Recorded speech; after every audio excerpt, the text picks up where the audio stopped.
Assalamualaikum warahmatullahi wabarakatuh. Kembali lagi dengan saya Bang Mail. Oke, kali ini kita akan membahas tentang turunan berarah. Pembahasan tentang turunan berarah ini merupakan tindak lanjut atau kelanjutan dari pembahasan tentang turunan parsial. Jadi, turunan parsial menjadi materi yang harus dikuasai sebelum kita membahas turunan berarah ini.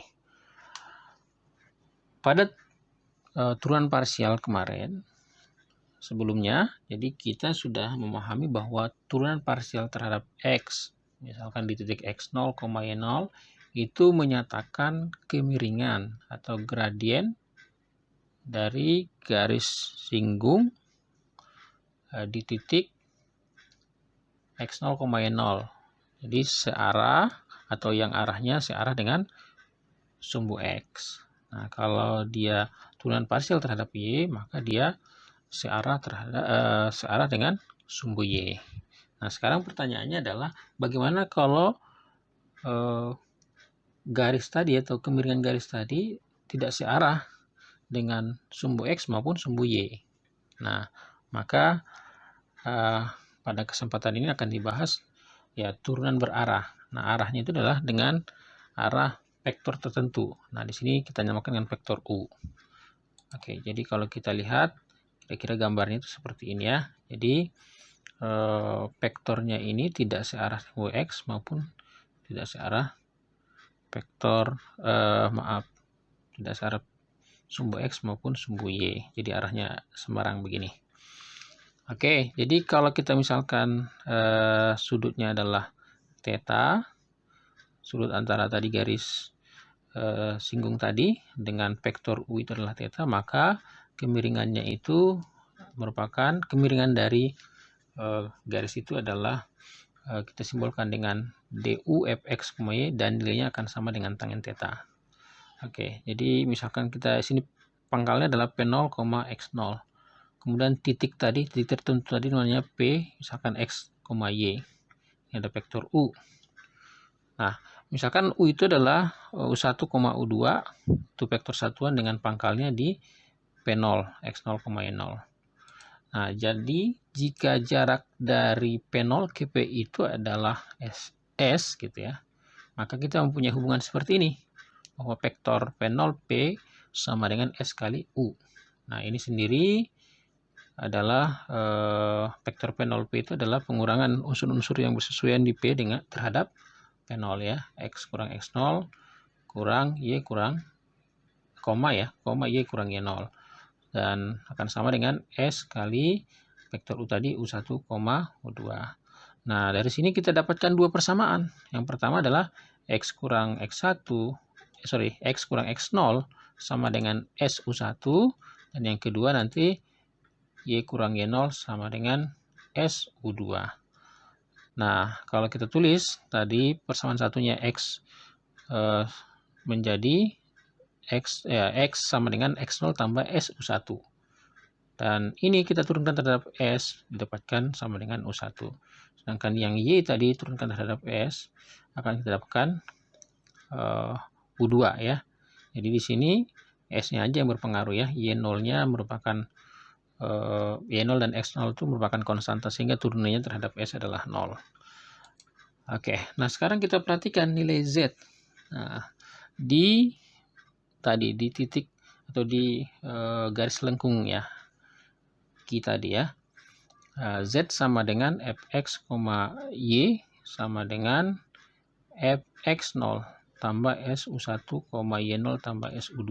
Jadi tadi x dan y ini sudah kita ganti, sehingga kalau kita turunkan Z ini terhadap S, maka dengan menggunakan aturan rantai akan kita dapatkan seperti ini. Do F, do X, dx, dx, ds ditambah dengan do F, do Y kali dy, ds. Sama dengan, nah ini penyimbolannya kita sederhanakan, itu adalah Fx, sedangkan tadi turunan dx terhadap ds adalah U1. Kemudian turunan dy terhadap ds adalah U2. Seperti ini, sehingga bisa kita simbolkan Fx U1 ditambah dengan Fy U2. Oke, jadi kemudian kalau S-nya mendekati 0, maka akan kita dapatkan seperti ini ya. Jadi ini turunan berarah ya, dengan searah vektor U itu dari F di titik X 0,0 itu akan sama dengan turunan parsial X di titik X 0,0 kali U1 ditambah dengan turunan parsial terhadap Y di titik X 0,0 dikali dengan U2. Sehingga kita tulis dalam definisi seperti ini. Jika Fx, Y-nya mempunyai turunan parsial dan U, ya U1, U2 itu merupakan vektor satuan sembarang, maka turunan berarah F di titik X 0,0 ada dalam arah U, vektor U, ya, dalam arah vektor U adalah seperti ini yang sudah disampaikan sebelumnya. Oke, nah sekarang coba kita perhatikan yang definisi tadi, turunan berarah itu. Ternyata kalau kita menyederhanakan penulisannya, ini bisa ditulis dalam perkalian titik ya, perkalian titik ya. Jadi perkalian titik seperti ini. Jadi turunan terhadap x 0, y0 ini dan fy kali x0 itu x 0, y0 jadikan seperti ini penulisannya ya. Ya, perkalian titik. Jadi kayak biasa yang dulu, kalau ada vektor a sama dengan x 1, y1, terus vektor b x 2, y2, maka a kali b itu apa? Berarti unsur yang bersisa dikalikan kemudian jumlahkan. Berarti x1 kali x2 ditambah dengan y1 kali y2. Nah, ini juga sama gitu ya. Sehingga dapatkan. Nah, lambangnya ini namanya vektor gradien ya. Nah, vektor gradien f. X 0, y0 dikali dengan u. Nah, ternyata ini hasil kali titik ya, hasil kali titik. Oh, maaf, kebalik ya. Yang di atas hasil kali titik, ini hasil kali skalar ya. Ini hasil kali skalar, vektor gradien f dikali dengan vektor u dikali dengan cos theta. Nah, theta itu tadi sudut antara vektor gradien f dengan u. Oke, begitu ya. Jadi ini hubungannya. Nah, sekarang kita perhatikan. Karena tadi kemungkinan vektor U-nya itu sangat banyak sekali, nah menjadi menarik ketika kita berbicara maksimum dan minimum. Nah, turunan berarah akan maksimum jika cos theta-nya sama dengan 1. Artinya apa? Theta-nya adalah 0. Kemudian arti dari itu apa? Berarti vektor gradien sejajar, vektor gradien F sejajar dengan U. Kemudian turunan berarah akan minimum jika cos sama dengan minus 1, bukan 0 ya, minus 1. Artinya apa? Theta-nya sama dengan berapa nih? Theta-nya adalah berapa? Theta-nya adalah V ya. Ya, minimum seperti itu. Oke, artinya berarti arah ya, arah dari vektor gradien itu berlawanan arah dengan vektor U. Oke, begitu. Nah, sekarang kita perhatikan contohnya. Contohnya seperti ini, tentukan turunan berarah dari fx, y sama dengan 4x maka 3y pada titik 2,1 dengan arah vektor a 4i tambah 3j. Apa yang kita lakukan? Pertama, kita bikin rumusnya ya, bahwa turunan berarah dengan arah u F21 itu sama dengan turunan parsial terhadap X dengan 21 kali U1 ditambah dengan FY21 kali U2. Nah, jadi permasalahan berikutnya adalah U-nya apa? U1, U2-nya apa gitu ya. Oke, jadi pertama kita harus menjadikan ya, mencari U. U itu merupakan vektor satuan. Nah, tadi karena searah vektor A dan A ini belum satuan, vektor satuan, maka dijadikan vektor satuan ya. Menjadikan vektor satuan berarti tinggal membagi dengan panjang vektornya ya, panjang vektor A itu ya. Jadi panjang vektor A adalah akar dari 4 kuadrat tambah 3 kuadrat. Berarti akar dari 25, berarti sama dengan 5. Sehingga U itu adalah A per panjang vektor A.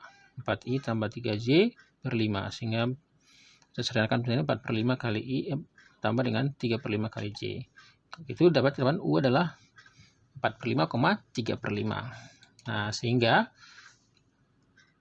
Kemudian juga kita tentukan turunan parsial dari masing-masing ya. Jadi terhadap X kita dapatkan, berarti yang berpengaruh X-nya ya, berarti 12X pangkat 2Y.